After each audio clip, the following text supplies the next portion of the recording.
A senhora, porventura, já viu um espírito materializado? Assim, de relance, constantemente? Já viu? Não, já vi. Já viu? Já vi. Já apareceu para a Sim, senhora? sim. Nossa. A senhora topou, mexeu? Não. Não, ficou com medo, se assustou? Não, porque era meu pai, né?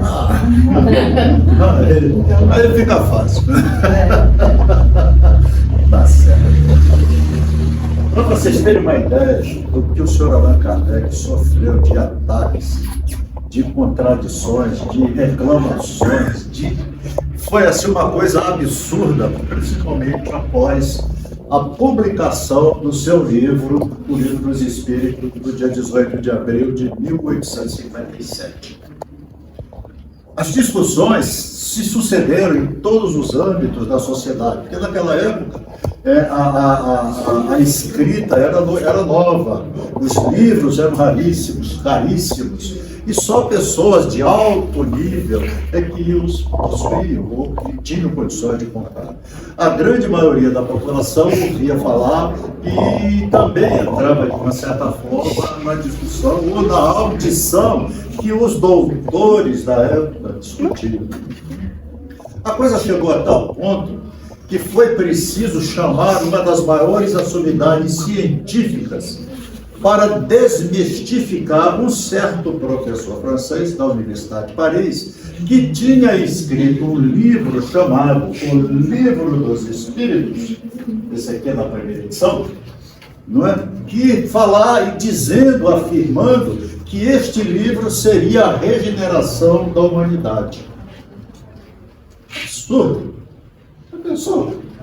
Eu escrevo um livro e digo, ó, esse livro aqui vai ser a regeneração da humanidade. Dá para acreditar? Não dá. Aí chamaram esse cavaleiro aqui, Sir William Crookes, uma das maiores autoridades científicas. Ele foi o inventor da lâmpada católica, usada até hoje em vários setores da economia. E ele foi convidado para estudar uma das irmãs Fox, que lá em Huntsville, elas foram palco, as duas irmãs, de uma série de barulheira que aconteceu na casa onde ela morava, e paredes se instalavam, umas coisas assim, fora do normal. E ela se dirigiu à Inglaterra, era dos Estados Unidos, e uma delas foi colaborar com o Sir William Crookes para que fosse estudado essa fenomenologia nova que estava aparecendo. Aí, eis que surge essa senhora, Kate King. Esse vestido branco, na verdade, é o ectoplasma da uma das irmãs Fox, que estava ali atrás, fornecendo esse ectoplasma para que ela se materializasse. Aqui é um espírito materializado. Para o povo, em geral, um fantasma. Já pensou?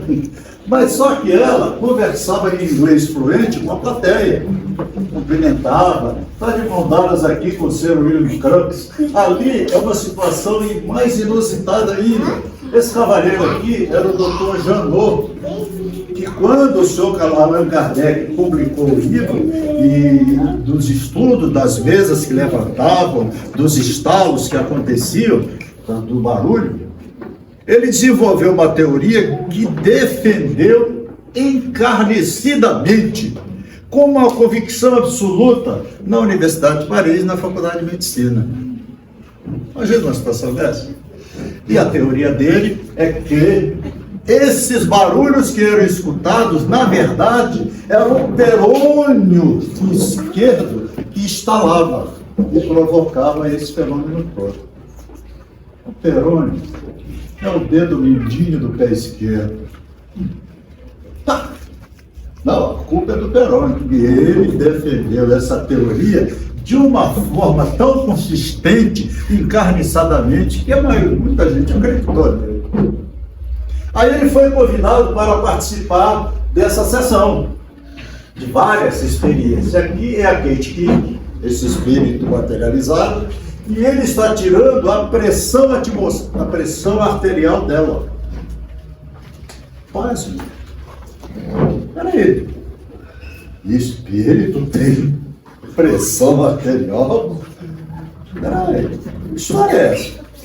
O livro dos médios, o professor Herculano Pires, ele relata que ele relatou essa teoria que ele defendeu na Faculdade de Medicina. E, para surpresa dele, ele estava diante desta criatura, tirando a pressão arterial dela. Pasme, 12%. Normal. Umas coisas assim são fatos que estão nos anais do Espiritismo. Se vocês digitarem no Google, William Crookes, vocês vão ver tudo isso aí, essa história toda. Mas a questão maior, como o senhor Allan Kardec havia falado, e foi uma promessa de Jesus Cristo no Novo Testamento, tradução do Haroldo Dutra Dias, está em João 14, 16, versículo 18, 16 a 18. Jesus disse aos seus discípulos: eu rogarei ao Pai e ele vos dará outro paracleto, a fim de que esteja convosco para sempre. O primeiro paracleto foi a primeira escrita direta, fenômeno espírita que o Allan Kardec catalogou no Livro dos Médiuns, os 10 Mandamentos. A fagulha de fogo batia na pedra e ela formava as letras, primeiro mandamento. Moisés, naquele filme do Charlton Heston, a encenação ali foi perfeita. Quem já assistiu vai lembrar desse fato. O segundo paracleto foi a vinda de Jesus Cristo. Quer dizer, aqui é um pergaminho achado no Mar Morto, em 1954, que confirma as palavras de João. Estava lá nesse manuscrito aqui, exatamente o que está aqui, que está na Bíblia e outros evangelhos que a gente conhece. São inúmeras Bíblias que existem no nosso planeta. A última vez que eu tive notícia era mais de 24 mil diferentes, com o mesmo conteúdo. Então, e o terceiro paracleto foi esse aqui, o Espírito da Verdade, que o mundo não pôde receber porque não o contemplou e nem o conhece. Mas falando para os seus discípulos, ele disse: vós conheceis, porque permanece junto de vós e estará entre vós. Não vos deixarei órfãos, voltarei até vós. O Espírito da Verdade orientou o Sr. Allan Kardec durante toda a sua trajetória. Antes dele desencarnar, ele ficou sabendo quem era. Adivinha? Não vos deixarei órfãos, o próprio Jesus Cristo. Através de várias psicografias. A menina que ajudava na psicografia de Jesus, depois que o Sr. Allan Kardec terminou a sua tarefa, nunca mais ela teve o fenômeno. Cresceu, casou, teve filho, teve uma vida normal. Mas Jesus utilizou daquela criança inocente para poder se manifestar em função da sintonia vibratória. São fatos, né? E Obras Póstumas fala alguma coisa, principalmente a respeito disso. Até aqui, está tudo bem? Como ela não ficou com medo, mas tudo certo. O Evangelho segundo o Espiritismo, no capítulo 1, não vim destruir a lei, está na página 41. Ele lá afirma que são chegados tempos em que os ensinamentos do Cristo devem receber o seu complemento. Quer dizer, sobre algumas partes dos ensinos deve ser levantado, em que a ciência, deixando de ser exclusivamente materialista, deve levar em conta o elemento espiritual, e que a religião, deixando de desconhecer as leis orgânicas e imutáveis da matéria, essas duas forças se apoiarão mutuamente, marchando juntas. Nós ainda não vemos isso no nosso plano físico, porque as igrejas dogmáticas ainda combatem os ensinamentos, ou discutem, ou querem questionar os ensinamentos do Sr. Allan Kardec. Aí se desenvolveu a religião espírita. Isso é inevitável, né? Então, A religião, não mais desmentida pela ciência, adquirirá um poder indestrutível, porque estará de acordo com a razão e não poderá se opor à lógica irresistível dos fatos. Quando você tem um fato, por mais que você tente explicá-lo à sua maneira, é um fato. Você talvez não consiga entendê-lo claramente. Não é assim? Então,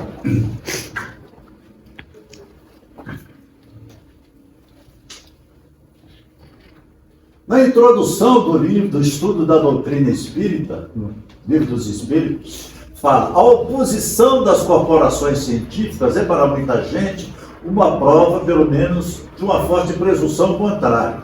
O senhor Allan Kardec alega que ele não era daquelas pessoas que levantariam a voz para os sábios, não querendo dar motivo a que ele fosse chamado de estouvado. Muito atrevimento desse cavalheiro falar que a regeneração da humanidade vai começar com o livro dele.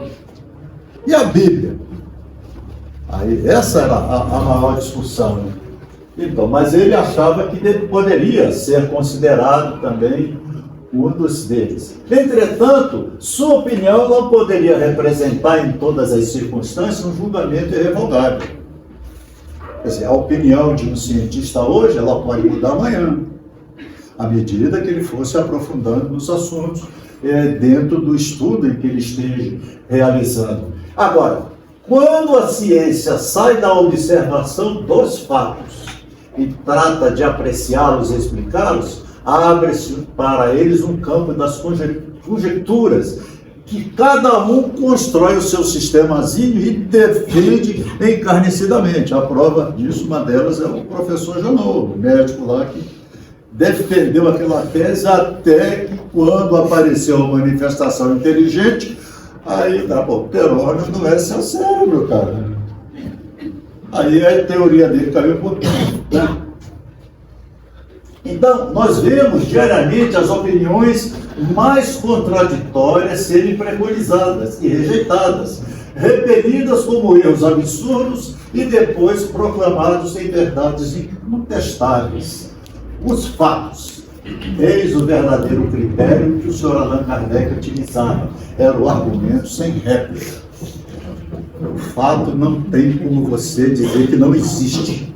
Aquele espírito materializado, aquele de King, foi um fato registrado, fotografado, não tem como dizer que não existiu. Mas como explica isso? Quer dizer, hoje nós já sabemos como funciona, né? Então, esse cidadão aqui é ótimo. Meu Deus, eu coloquei essa foto de propósito. Se a ciência jamais se houvesse enganado, sua opinião poderia pesar na balança. Agora, desgraçadamente, quem fala é o senhor Allan Kardec. Porém, a experiência prova o contrário. Stephen Hawking desenvolveu a teoria dos universos paralelos. Foi o primeiro cientista a pegar a teoria da relatividade e juntar com a física quântica e desenvolveu essa teoria dos universos paralelos. Muita gente contestou, mas na semana passada, o telescópio James Webb, foi lançado ano passado, está rodando pelo espaço, começou a detectar coisas que comprovam que a teoria dele estava corretíssima, principalmente com relação aos buracos negros. Eu vi uma foto na internet de um buraco negro que expelia energia para o universo em que nós vivemos. Falei, peraí, rapaz, que história é essa? Esse buraco negro está transmitindo de algum lugar uma quantidade de energia tão grande, capaz de construir várias galáxias. Com todos os planetas, milhares, milhões de planetas. Então, existe ligação? Uma outra teoria da própria relatividade do senhor, não é? Esqueci o nome dele. Ele fala que a luz viaja a 300 mil quilômetros por segundo, mas lá na frente há uma curvatura. Ora, essa teoria foi desenvolvida no ano de 1900. Como Como assim uma curvatura? Se for uma curvatura, essa luz que foi emitida, ela vai fazer tão grandioso, tão estupidamente grandioso até chegar ao seu ponto de partida. Então, ele tomou por base essa teoria da relatividade também. E as bolhas que o James Webb está mostrando, mostram que, peraí, vamos estudar melhor esse assunto. Vamos conversar mais. Isso é com relação a esse cidadão. Então, a ciência hoje está fervilhando. Ela repeliu como quimeras um sem número de descobertas que mais tarde tornaram ilustre a memória dos seus autores. O Sr. Allan Kardec cita 4 exemplos. Um deles é esse aqui.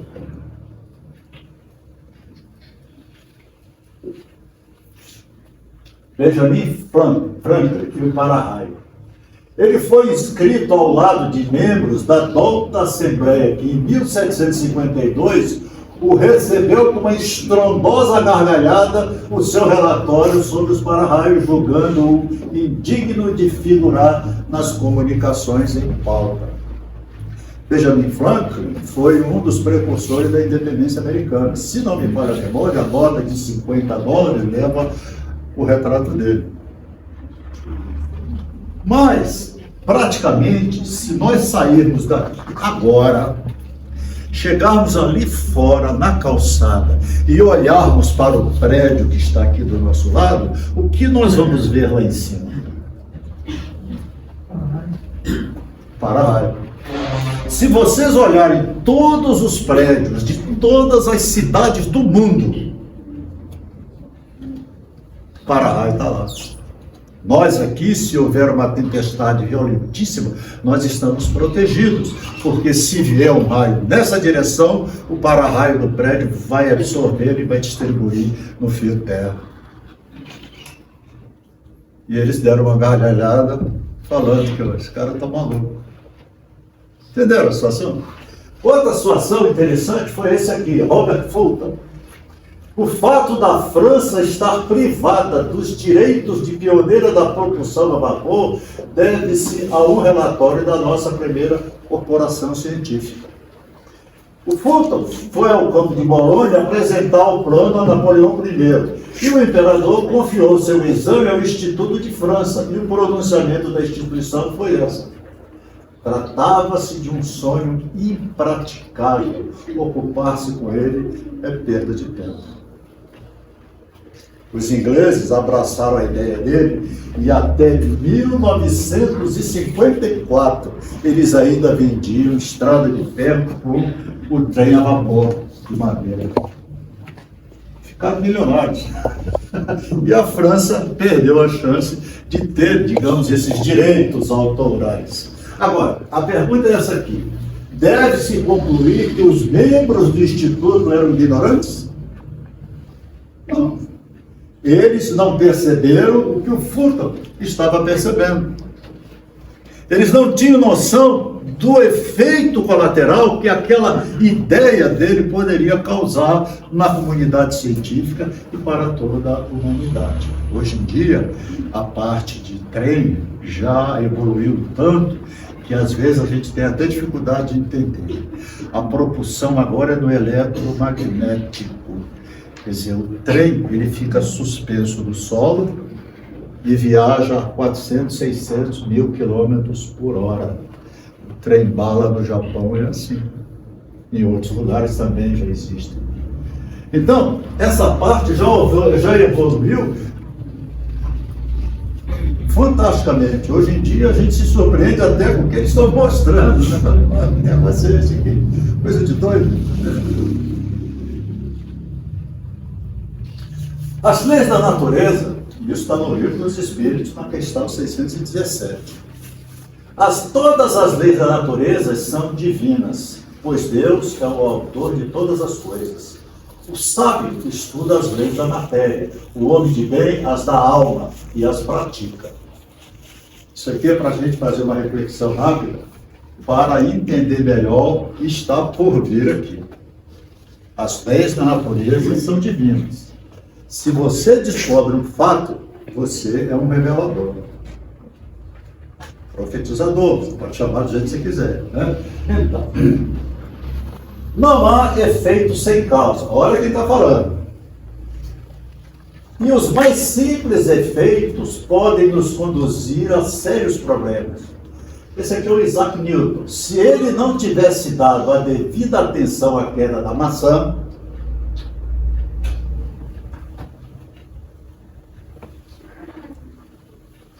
por que ela caiu? O que foi que a atraiu para o chão? Aí ele começou a estudar e desenvolveu a admirável lei da gravidade universal. Esse aqui era o Luigi Galvani, né? Ele gostava de comer rã. Aí comprou a rã, deu para a empregada foi preparar. Daqui a pouco ela entra na sala onde ele estava, gritando igual uma louca desesperada, dizendo que as rãs estavam se mexendo.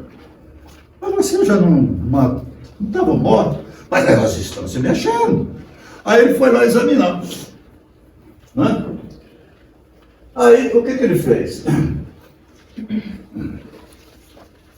Ele pegou um pedaço de zinco e um pedaço de cobre e dissecou uma delas e percebeu que o músculo da rã armazenava energia e que aqueles dois metais seriam somente condutores. Ele foi o criador da pilha, que nós usamos até hoje. Depois o Alexandre Volta foi que criou uma empresa que fabricou pilha para o mundo inteiro. Até hoje nós usamos a pilha, ou não? Foi graças a essa rãzinha aqui que o nosso amigo Luigi Galvani conseguiu perceber a amplitude daquela ideia ou daquela descoberta. A maioria das pessoas não tinham percebido. Então, o Sr. Allan Kardec fala que o fenômeno conhecido pelo burlesco nome de dança das mesas não é mais ridículo que a dança das rãs. A pessoa, uma mesa, ficar dançando na sua frente inteira, ficar ali se balançando, coisa mais ridícula. Mas por que ela levantou? Por que ela está dançando? O que fez ela fazer isso? Como é que pode uma coisa inerte, sem vida, ficar... Vai para lá, ela ia. Vem para cá, ela vinha. Aí o Sr. Allan Kardec ficou observando aqui, pô, olha, é possível uma coisa dessa? Não tem cérebro, não tem inteligência. Aí ele perguntou para o ar, se existe uma causa inteligente por trás deste fenômeno, poderia, por gentileza, bater no chão 3 vezes? Toque, toque, toque. Já pensou o susto? Ela respondeu. Uma mesa não pode falar com você. Entendeu? É isso aqui. Aí se começou a fotografar. Essa aqui é uma mesa que já está em pé, né? O pessoal põe a mão na mesa, e isso era uma brincadeira na sociedade francesa, na sociedade europeia, estava acontecendo no mundo inteiro. Na Inglaterra, nos Estados Unidos, na África. E o Sr. Kardec ali diante daquele fato, né? Talvez encerre algumas desses segredos da natureza que revolucionarão a humanidade quando lhe obtivermos a chave, que é o Espiritismo. Está na página 35. Vocês estão percebendo como surgiu o movimento que nós estamos trabalhando amorosamente em nome de Jesus? Porque ele prometeu que viria. E veio. Nós fazemos parte desse grande projeto. Então, caracteres, está na Gênesis. O sentido da palavra revelação vem de revelar, do latim revelare, cuja raiz é velo. Véu significa literalmente sair de sobre o véu, figuradamente. Descobrir, fazer conhecer uma coisa secreta ou desconhecida. O pessoal tinha o hábito de fazer aquilo, mas não sabia por quê. Alguém chega, pensa e fala, descobre. Nossa, não sabia que era assim. Não acontece isso normalmente, nas situações da vida? Então, aconteceu com ele. Em sua acepção vulgar, a mais geral é empregada no sentido de qualquer coisa ignorada que é esclarecida, de qualquer ideia nova que nos põe a par daquilo que nós não sabíamos. Não é? Sob esse ponto de vista, todas as ciências que nos fazem conhecer os mistérios da natureza são revelações. Todas, sem exceção. E se pode dizer que há para nós uma revelação incessante. A astronomia nos revelou o mundo sideral, que não conhecíamos. A geologia, né? A formação da Terra, a química, a lei das afinidades, a fisiologia, as funções do organismo, etc, etc, etc. Então, Copérnico, Galileu, Newton, Laplace, Lavoisier são reveladores, são profetizadores de uma ideia nova que pode ajudar a humanidade a evoluir, a crescer, a se desenvolver mais. Concorda? Então, nós estamos tratando com uma coisa palpável. Todas as tarefas espirituais são palpáveis. As pessoas se sentem bem. Como é tirar do nada o alívio para alguém? Já pensaram nisso? Como funciona? Eu tenho esse poder? Uau! Fantástico! Vós sois deuses. Vós fareis o que eu faço, muito mais. Já ouviram falar disso? Vamos ficar pensando nisso por enquanto. Então, a ideia da evolução através dos tempos. Esse aqui é o Charles Darwin. Muitas pessoas pensam que a ideia da evolução surgiu com ele no seu livro de 1859, A Origem das Espécies. Charles Darwin, ele estudou, ele viajou o mundo, viajou as espécies, criou realmente um livro mostrando que tudo evoluía. Ele foi contemporâneo do Sr. Allan Kardec. O livro dele foi publicado em 1859. O Sr. Kardec, 2 anos antes, já tinha publicado o Livro dos Espíritos. Apesar de serem contemporâneos, não existe nenhum registro que diga que eles trocaram figurinha, que se conheceram, que trocaram ideias pessoalmente. Os registros, que até hoje, pelo menos na minha parte, eu nunca vi nada que o relacionasse ao Charles Darwin, não é? Mas ele, talvez por ter sido mais lido e discutido nesse clássico da ciência biológica, 2 objetivos principais deles eram realmente o fato de apresentar evidências e apoio como se as transformações evolutivas ocorrem. E realmente é um grande clássico. Essa teoria chamada seleção natural representa o pensamento dele. Os estudos que ele desenvolveu, ele não representa o estudo de uma coletividade científica e nem de nenhuma atividade religiosa. Entendem? Né? Então, a percepção do mundo está na biografia do Sr. Allan Kardec. Em 1855, quando se começou a tratar das manifestações, o Sr. Kardec dedicou-se a observar. As fotos são assim claras, não é? Olha, o pessoal põe a mão na mesa, a mesa levanta, e ele entreviu de longe o princípio de novas leis naturais até então desconhecidas. Aí, professor, camarada acostumado a raciocinar, a ligar os fatos, a tomar os fatos como evidência, não ouvir dizer, queria comprovação. E ele realmente foi nessa parte didática que ele se sobressaiu. Reconheceu nas manifestações dessas uma força da natureza, cujo conhecimento deveria projetar luz a uma infinidade de problemas considerados insolúveis. Finalmente percebeu a relação de tudo aquilo com pontos de vistas religiosos. Olha essa foto. Foi uma das primeiras fotos, o Lumière estava aparecendo. Apareceu uma imagem paralela, que não tem nada a ver com a fotografada. Aqui o cidadão, uma outra. Aí eles começaram a observar, mas o que é isso aqui? Uma coisa surpreendente. Né? Então, a percepção do mundo espírita teve 3 fases que nós já conhecemos, né?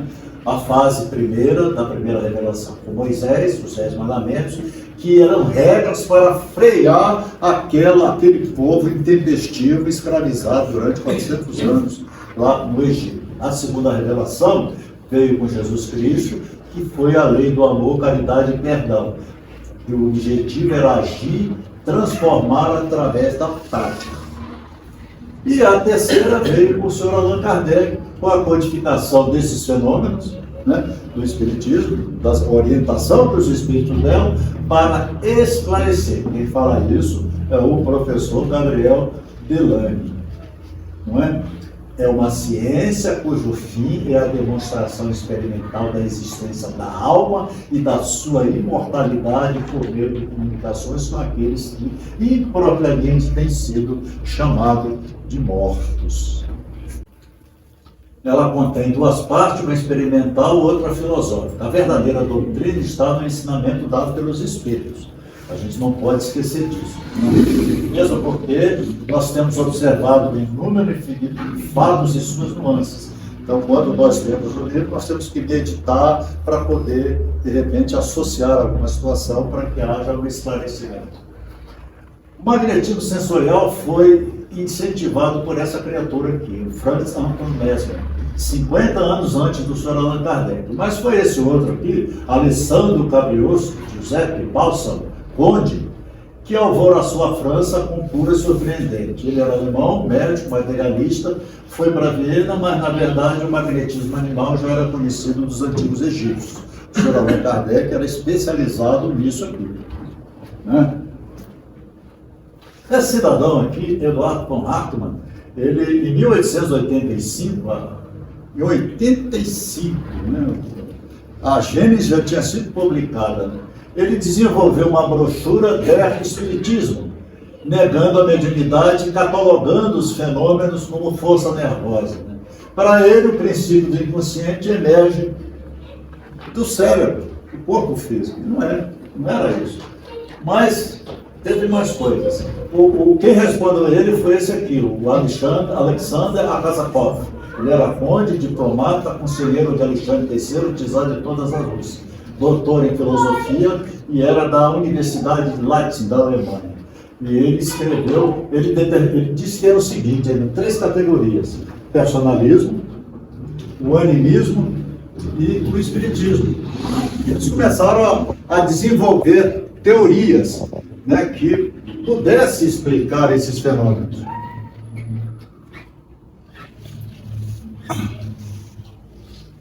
O André Luiz fala que, correspondente a ser o conjunto dos fenômenos psíquicos produzido com a cooperação do consciente pela ação inconsciente dos médiuns. E ele fala de personalismo, dos fenômenos psíquicos, ele vai mais além. Né? Animismo, do fenômeno puro, Manuel Filomeno de Miranda diz, do fenômeno puro não existe, porque há uma interferência da cultura do médium, da energia do médium, do nível espiritual do médium. Então, a espiritualidade tem que tomar, digamos, certas precauções. E ele fala do espiritismo como fenômeno do personismo e de animismo de aparência, porém que reconhece uma causa extra, super exterior. Aí, de novo, esse cidadão aqui escreveu uma nova brochura em 1890, com uma tréplica de Geister, Hipótese des Spiritismus und seine Phantom, que é a ideia da palestra, o Espiritismo e seus fantasmas. Ele achava que o Sr. Allan Kardec só tratava de fantasma. E nós também. Ao povo leigo. Para nós, são criaturas humanas como nós, que já desencarnaram e que nós estamos tratando para que eles possam ter, assim, condições de ter uma reencarnação mais digna. Hoje, as associações médicas espíritas do mundo inteiro fazem isso.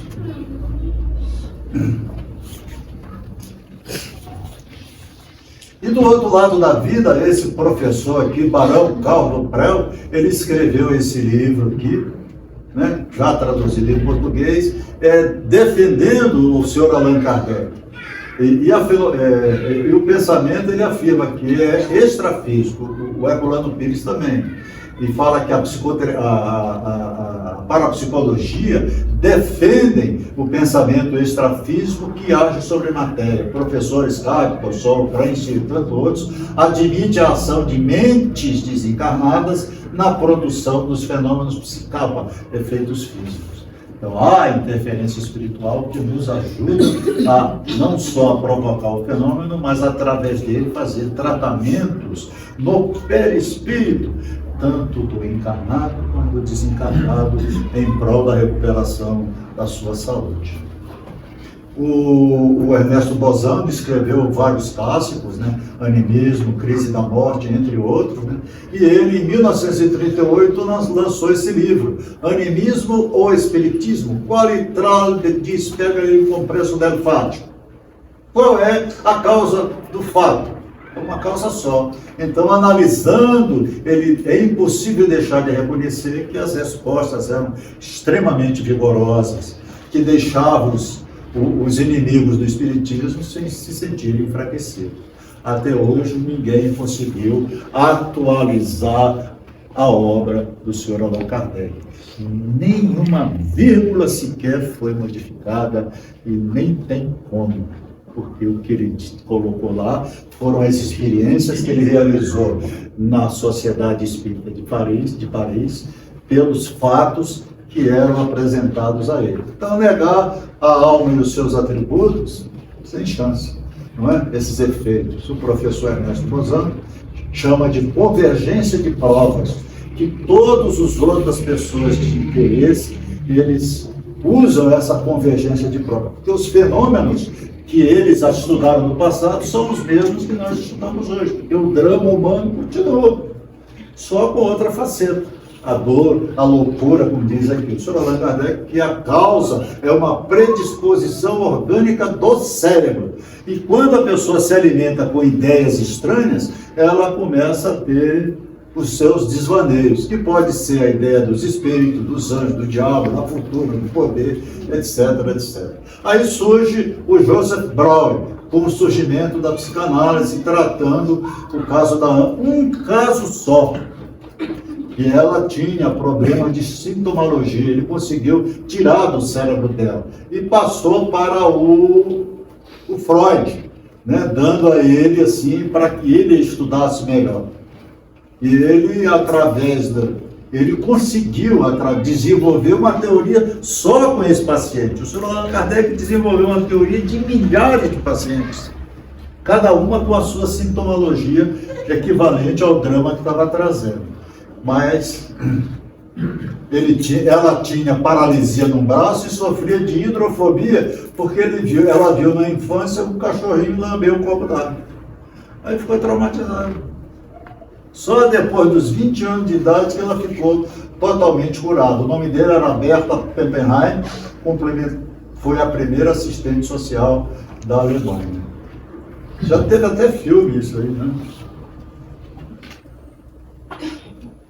E depois o Freud publicou, né, a interpretação dos sonhos, né?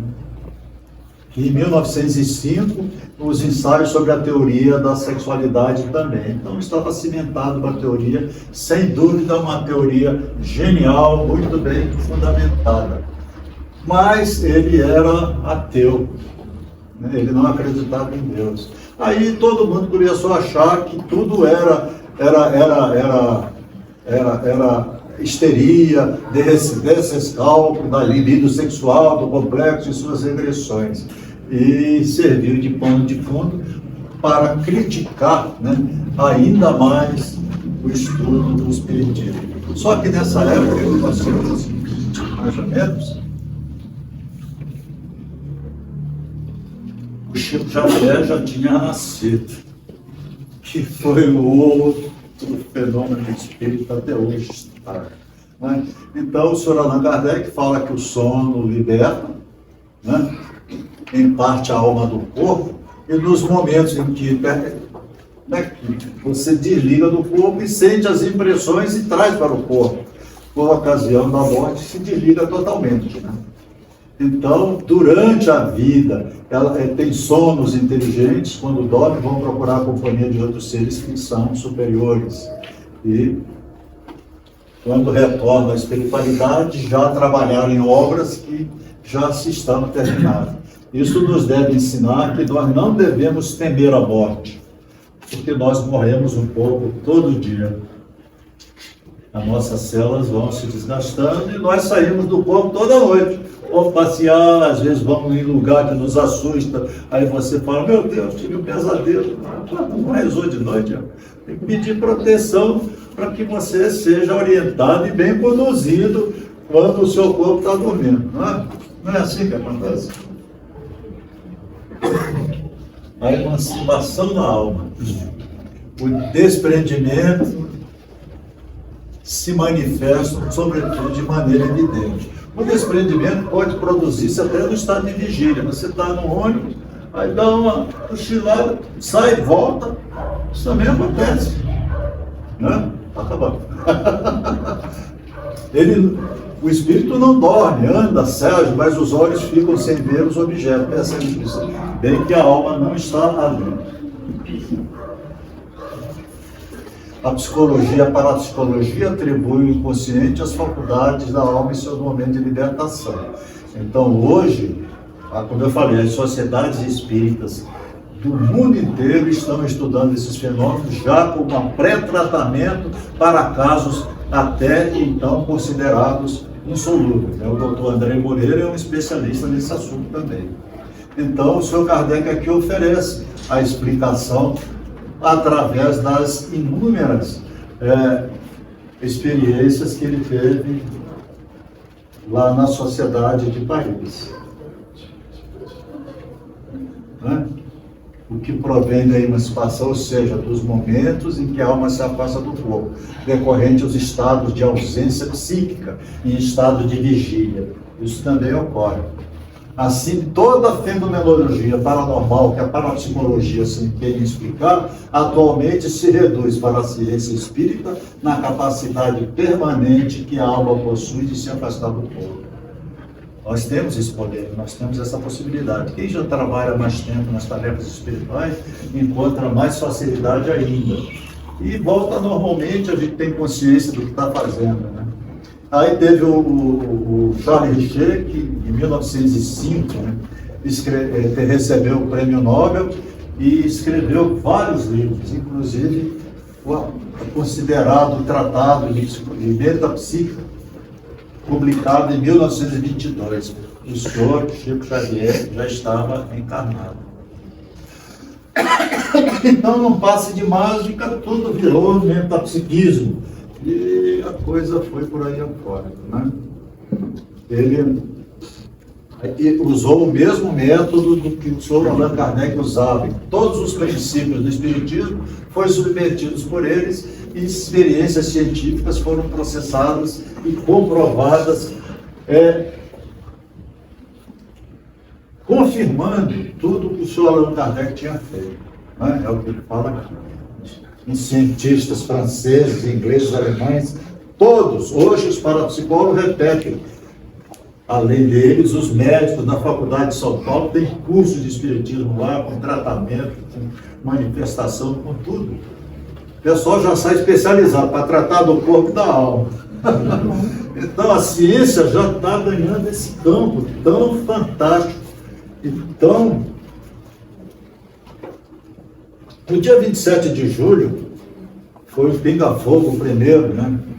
E que o Chico Xavier, nessa entrevista, ele foi perguntado, né? E ele fala que o Emmanuel costuma dizer que poderíamos figurar a ciência como sendo a verdade, a religião como sendo a vida, e a filosofia como sendo a indagação da criatura humana entre a verdade e a vida.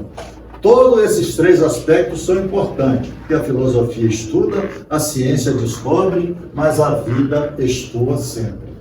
E tá bom, só mais dois. Todos esses são muito essenciais, mas a religião é sempre mais importante. Porque a verdade é uma luz que todos nós vamos chegar. A indagação é um processo que todos nós participamos.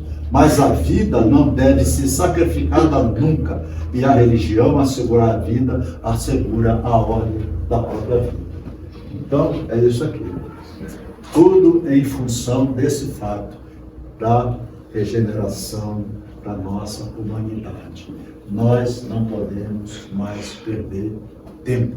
As transferências para mundos primitivos já começaram a ser realizadas. Muito obrigado, uma boa noite a todos. Espero que esse não